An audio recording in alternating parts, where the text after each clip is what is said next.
morning. Welcome back to the channel. So today me and Mother are sitting. Hi everybody. And we're chilling because it is one of the hottest days of the year. So we have a nice wind going through with the window open and the door open.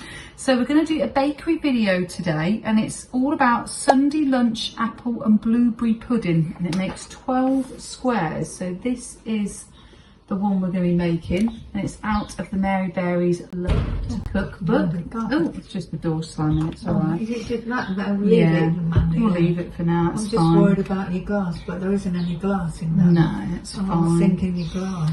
So we're going to get all the ingredients together. So get yourself a beverage of your choice, chill and relax, and come and bake with us, and comment down below on what you are currently baking or what you would add to this recipe.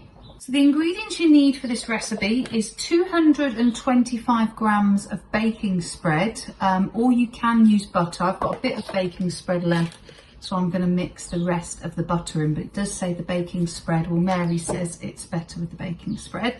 So we need 225 grams, 8 ounces of the baking spread from the fridge, plus extra for greasing the tin. So we're going to be using this tin here that we've got, and it says it recommends a 9 to 12 inch tray bake tin, 23 by 30 centimetres. Then we need 225 grams of the caster sugar. Then we need 4 large eggs, which I've just put in this bowl for now from the farm shop. 2 tablespoons of vanilla extract, so I've got the Madagascar one just here. 2 tablespoons of the baking powder, and then 350 grams of the self-raising flour. And then also we need 350 grams of Bramley apples, peeled, cored and cut into fairly thin slices. I only have Granny Smiths, so I've got those. And then 200 grams, 7 ounces of blueberries, which I have just here. And then the last part is just the demerara sugar to sprinkle, but I haven't got that, so I've got little light brown sugar to sprinkle instead.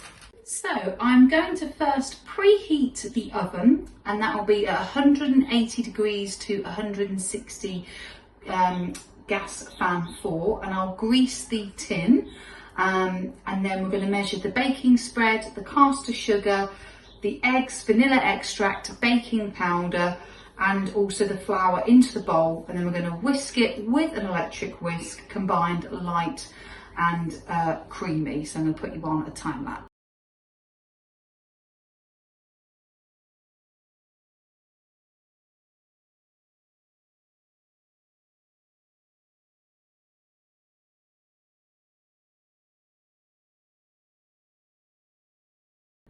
We need any grease proof on that? No, so Mother has now greased all the baking tin. I've got all my ingredients in here. I'm not going to whisk it because I don't trust myself, so I'm going to pop it into here to be whisked, and then we've just got to then basically spread half the mixture and the base into the tin, and then arrange half the apples and half the blueberries on top in a mixed layer. Spread the remaining cake mixture over the top, and then finish with the remaining apples and blueberries. And sprinkle with the derma sugar and bake for the oven for around 45 to 55 minutes, or until well risen and lightly golden brown. And then you slice into squares to serve warm or cold, and it can be with custard or with cream. But in here was the baking spread, caster sugar, eggs, vanilla extract, baking powder and the flour. So we have the mixture all ready to go in here like so. They smell very nice, and then Mother is just currently coring the apples and also chopping them up ready to go. So she is doing that just there. So they've got to be thinly sliced, and then I'm just going to weigh up the blueberries and then put half the mixture into the tin.